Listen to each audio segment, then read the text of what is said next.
Welcome back to On the Same Page. We are on Daf Lamed Beis Amud Aleph, 32a of Maseches Megillah, the last Daf, the last page of Maseches Megillah, and we're starting from the top line of the page, 4 words in. The Gemara says, Tanu Rabbanan, the rabbis taught. So the Gemara is going to bring a machlokas, a dispute, as to what is the proper process when one gets an aliyah in terms of finding the spot and then keeping it open or closing it while you make the bracha for the aliyah. So the Gemara says, Poseach v'roeh, you should open the Torah, you should see where you're going to be reading from, so you know what you're making the bracha on. Golel, and then you roll it closed, umevarech, and then you make the bracha of the aliyah, of Asher Bachar Banu. V'chozer uposeach, and then you open it again, v'koreh, and you read the aliyah, you read the from the Torah. Divrei Rabbi Meir, that is the opinion of Rabbi Meir. So Rabbi Meir says you should close the Torah when you make the bracha for your aliyah. Rabbi Yehuda says, poseach v'roeh, you should open it, find the place, umevarich, and make the bracha while the Torah is open, v'koreh, and then read the aliyah. And that saves time, essentially. You don't have to have the Torah closed. You have to close it and then open it.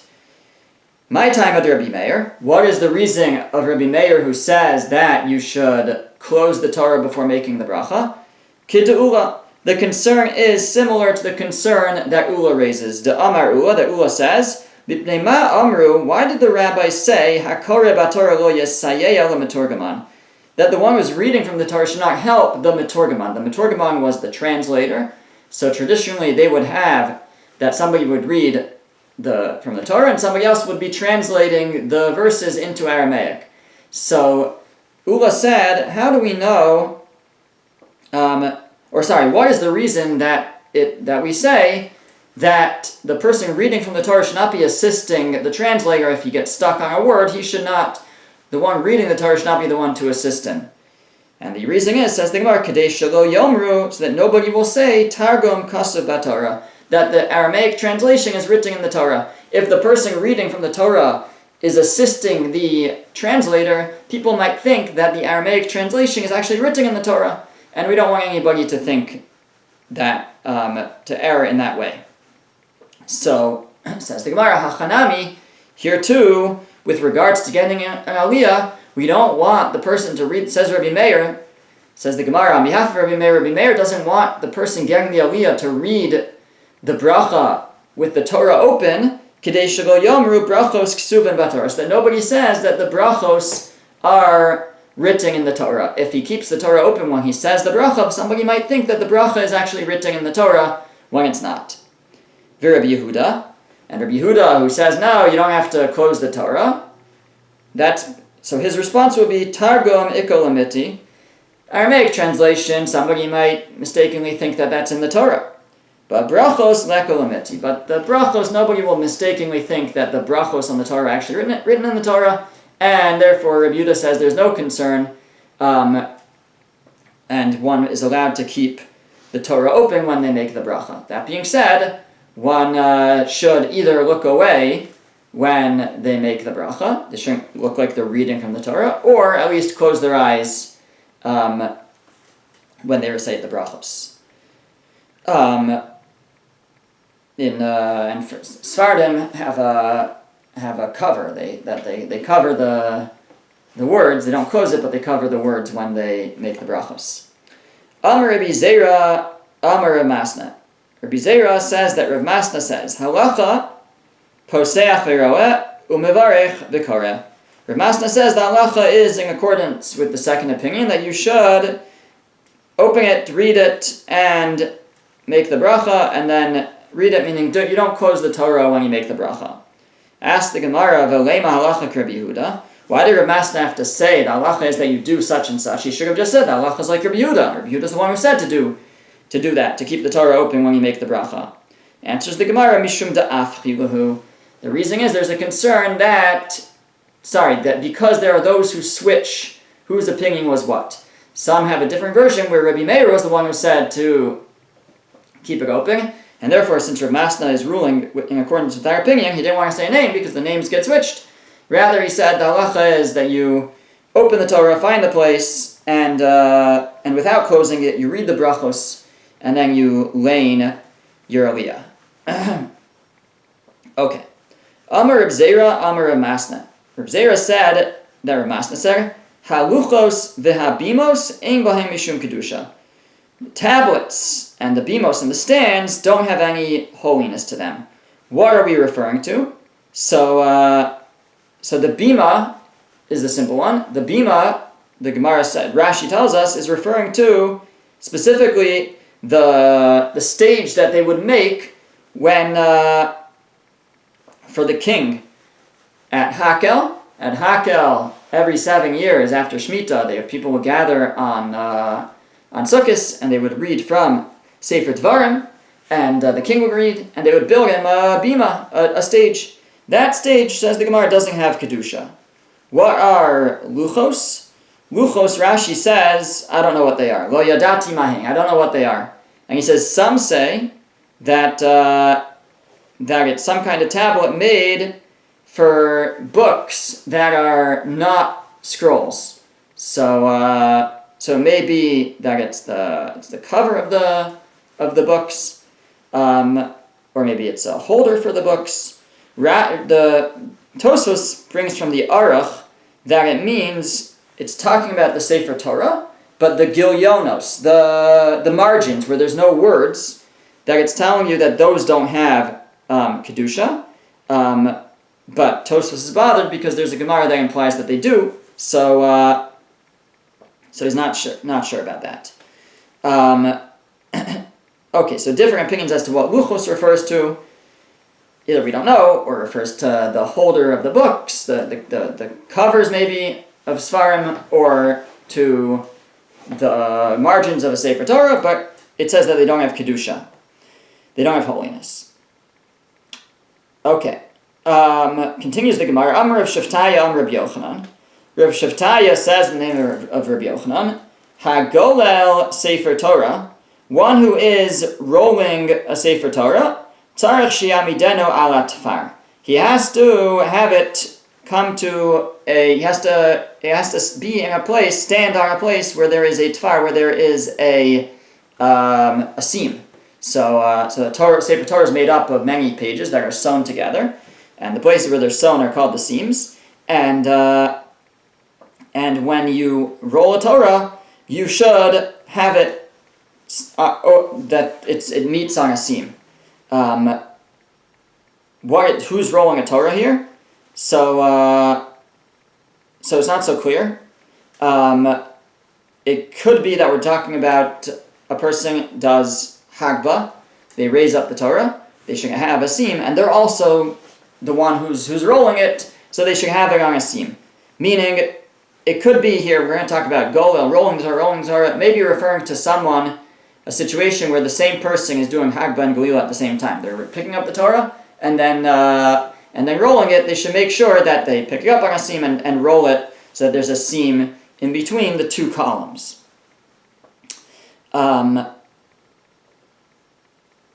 Okay, V'amar Rabbi Shaftaya, Amar Rabbi Yochanan, and Rabbi Shaftaya also said in the name of Rabbi Yochanan, Hagolel Sefer Torah, Golelo mibachutz, vein golelo mibifnim. One who rolls the Sefer Torah should roll it from the outside and not from the inside. Now, what is this referring to? Rashi tells us that we're talking about someone who is rolling a Torah from one section to another, and they're doing it themselves, and the Torah is on their lap, it's on their knees. So if we could try to imagine this, usually if we're going to roll a Torah, it would be on the bima, on the stand, but here you have, it seems that the person has the Torah on their lap, and so one part of the one column, one roll is near them, and the other one is further out from them. So it's telling you, don't hold the one that's near you to roll, because the other one's going to roll out and fall on the ground. So rather hold the one that's far from you and roll from that one, and that way it will remain secure on your lap. And then it says, Ukashu mahadko, Mahadko mimifnim ve'eno mahadko mibachutz. If you're going to, when you are mahadik it, when you secure it, so you should do it from the inside and not from the outside. So, now here, it seems that we're talking about now they're going to do Hagba, because Rashi says the reason why you want to tighten it from the inside and not from the outside is you want it to be visible to the people. So Rashi says when you're finished rolling it and you want to secure it,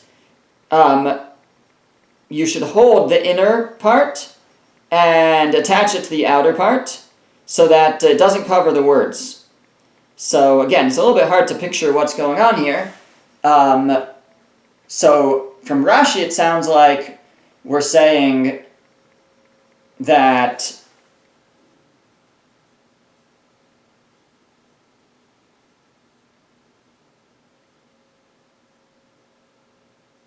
it's actually just pretty unclear. Rashi says, again, that you should hold the inner part and attach it to the outer part so that your arms don't cover the writing on the outer part. I think that the one way to understand this is, I don't know if this fits into Rashi, is that when you're going to secure the Torah, then you should make sure that the words are visible to the people. So don't have the words just facing you, but have them facing the people. Even that explanation isn't so easy. We don't do that really. We have it facing the person doing Hagba. It also faces the people. But maybe that's the point. Maybe we're speaking about the person doing Megillah at this point. The person doing Megillah, the words are not facing him. The words are facing the people. He's doing it from the inside, so to speak. He's behind the Torah and rolling it and securing it, and he's gonna wrap his arms around to close it. But while he rolls, the words are going to be visible to the people, and so he should be sort of on the inside, which is behind the Torah, rather than in front, blocking the words. It's possibly what it's saying over here. The Amar of Shiftaya, Amar Rabbi Yochanan, and Rabbi Shiftaya is saying the name of Rabbi Yochanan, Asara Shekara Torah, 10 people who read from the Torah, meaning you have a minion that gets together, and either you do 3 aliyahs or you do 7 aliyahs, but you have a minion that gathers to lane. Hagadol Shebahem Golol Sefer Torah. The greatest person should be the one to roll the Torah. That's the greatest honor, is to roll the Torah. And again, it seems that Golel here doesn't just mean to do Galila, but also means to do Hakba, to lift up the Torah and show it to the people. And then it says Hagolelo Notel Schar Kulan. And the one who rolls the Torah gets the reward, gets the schar of everybody. De'am Rabbi Yeshua ben Levi, as Rabbi Yeshua ben Levi said, Asar Shekara Torah, if 10 people read from the Torah, Hagolel Sefer Torah Kibo Schar Kulan. The one who rolls it gets the schar, gets the reward of everybody. Ask the Gemara, Schar Kulan Sakadaitach. You're telling me he gets everybody's reward, nobody else gets reward, he takes it from everybody? Says the Gemara, Amos, or rather say, what it means is, Kibel Schar Keneged Kulan. He gets schar, he gets reward equal to everybody. So it's a very special thing to be able to be the one to roll the Torah. Again, I think it means hag, but also to raise the Torah and roll it. V'amar Rav Shiftaya. V'amar Rav Shiftaya, Rabbi Yochanan. Rabbi Shiftaya also said the name of Rabbi Yochanan. Minayin shemishtamshim bebaskol. So now this is unrelated. It's just the same tradition of Rav Shiftaya from Rabbi Yochanan. How do we know that we can listen to a baskol, to a heavenly voice? So the Gemara quotes a pasuk in Yeshaya. It says there, "Shneimar v'oznecha tishmana davar me'acharecha leimar," that your ears will hear something from behind you saying, and that pasuk continues and it says, this is the way that you should go, then indeed you should you should listen to that. So we see you should listen to a heavenly voice. Now, says the Gemara qualifies v'hani mili dishama kol gavra b'masa. That's if you hear something out of the ordinary, like the voice of a man in town. Because usually men are out working, so if you hear a voice of a man in town, that's out of the ordinary. Or v'kol itza b'dabra, or you hear the voice of a woman in the dabra, in the midbar, in the wilderness. So that's out of the ordinary. Usually it's the man out there. If you hear the voice of a woman, and again, we're talking about a voice that's telling you to do something, so out of nowhere. So since it's out of the ordinary, you can understand it's a baskol, it's a heavenly voice, and you should listen to it. V'hu da'amar hin hin, v'hu da'amar lav lav. However, that's only, says the Gemara, if it says twice. That's the rule of baskols, apparently, of heavenly voices. It would say twice, hin hin, yes yes, or lav lav, no no. So that's how you know it's a baskol. Okay, the Amar Rav Shavtaya, Amar Rabbi Yochanan. Another statement of Rav Shavtaya, the name of Rabbi Yochanan. Kol hakore below ne'ima, v'shone below zimra. Anybody who reads Chumash, Koreh, without ne'ima, without pleasantness, and he learns v'shone below zimra, he learns Mishnah without zimra, without song. Alav HaKosav Omer, about that person, the pasuk says in Yechezkel, V'gam ani nasati lam chukim lo tovim, I gave to them laws that are no good, and mishpatim lo yichyu b'hem, and laws that they don't live by. In other words, he's saying, Rabbi Yochanan is saying that if a person learns Torah but without a joy, without a pleasantness, then they're showing that the Torah is not dear, it's not special. It's chukim lo tovim, it's laws that are no good, and laws not to live by. Asked the Gemara, Maskif Abaye asked on Rabbi Yochanan, Mishum de lo yada lo besum mikala, because the person doesn't have a sweet voice, doesn't know how to make it into a song, you're going to accuse him of mishpatim lo yichyu bahem. Karisa Bey, you're going to call him somebody who doesn't live by the mishpatim, by the statutes of the Torah. It's a nice thing to learn with a sing-song voice, but some people just don't have it. So rather, says Abaye, a different interpretation of that pasuk. It's talking about something else. Kedr Misharshia. To Amar, who says, Shnei Talmidei Chacham Yoshim Be'ir Achas. If you have two Torah scholars and they dwell in the same city, ve'nochen zeh zeh b'halacha, and they're not pleasant to each other in halacha, in determining halacha, they don't talk, they don't learn, they don't check with each other. So Aleim HaKosav Omer. So regarding they don't collaborate, I think was the word I was looking for. They don't collaborate. So Aleim HaKosav Omer, about them, the pasuk says, this pasuk, V'gam ani nasati lam chukim lo tovim u'mishpatim lo yichyu bahem. I have given to them laws that are no good, and statutes that they don't live by. How does that pasuk relate? So seemingly because they're not pleasant. They haven't allowed the Torah to sink in and affect the way that they live. They don't talk to each other, these two Torah scholars. So they're not living really by the statutes. They don't. I've given them a Torah, but they're not. It's not good for them. They're not. It's not impacting them, and they're not living by it. And that's what the pasuk is said about. Amar Rabbi Parnach, Amar Rabbi Yochanan. Rabbi Parnach said in the name of Rabbi Yochanan, Kol ha'oche sefer Torah arum nikvar arum.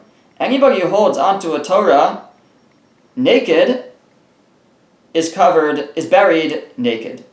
What does it mean to hold onto a Torah naked? It's not talking about a person who has no clothes on. It means, explains Rashi, blomit pachas saviv sefer Torah, without a cover. So you touch the actual parchment of the Torah.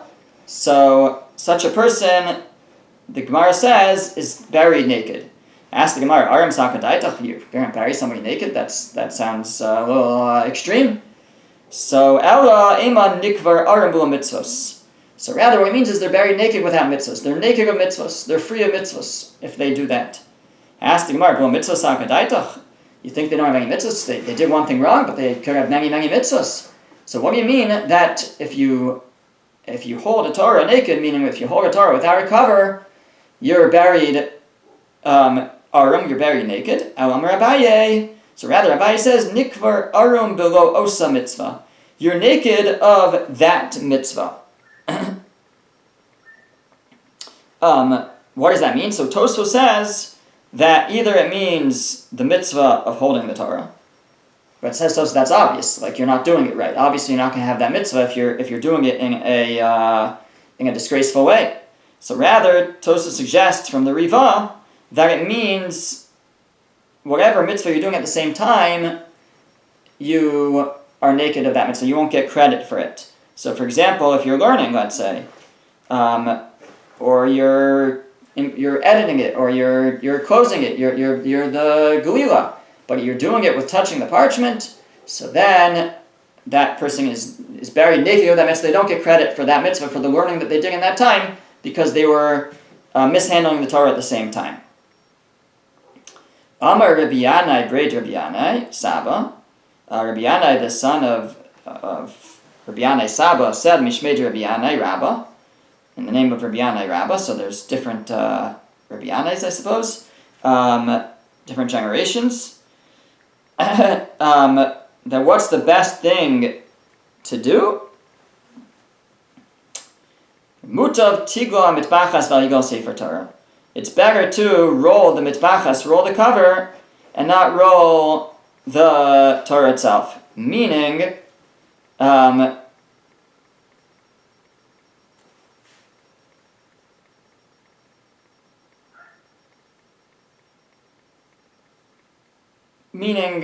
you should roll the Torah with something to hold to allow you to roll it. So it could be that it's talking about a Torah that doesn't have atzei chayim like ours. Ours has these wood atzei chayim that we use to hold up the Torah. We lift it with it. It's on these wooden rolls. If you don't have that, or you don't have the handles at the bottom, then you have to just hold. You can imagine just the scroll. So it's telling you, don't hold it directly. Hold a mitbachas. Hold some kind of kerchief or garment to do it, so you're not holding the Torah directly. That's how it should be done.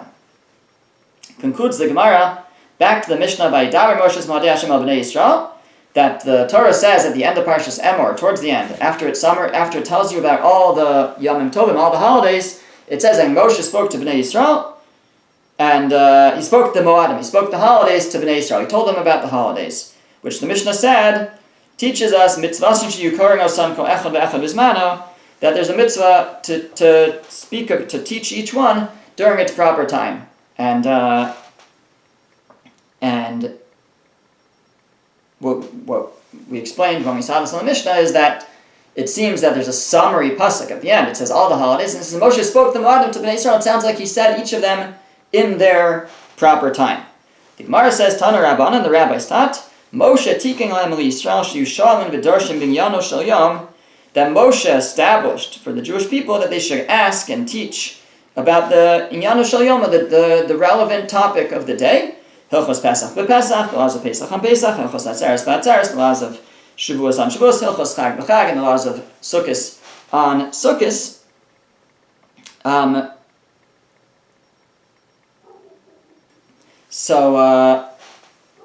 So that's the again the Vayidaber Moshe Moadei Hashem al Bnei Yisrael. Moshe spoke the Moadim to Bnei Yisrael, each one in its proper time. Even on the Yom Tif itself, they learned about the halachos of each Yom Tif. Hadron Alach Bnei Ha'ir. We will return to you chapter 4 of Megillah, the Parak Bnei Ha'ir, V'slikol Mesachas Megillah, and we leave you Mesachas Megillah. We conclude Mesachas Megillah. Mazel Tov on completing Mesachas Megillah together with On the Same Page, and we look forward to learning another Masechta together.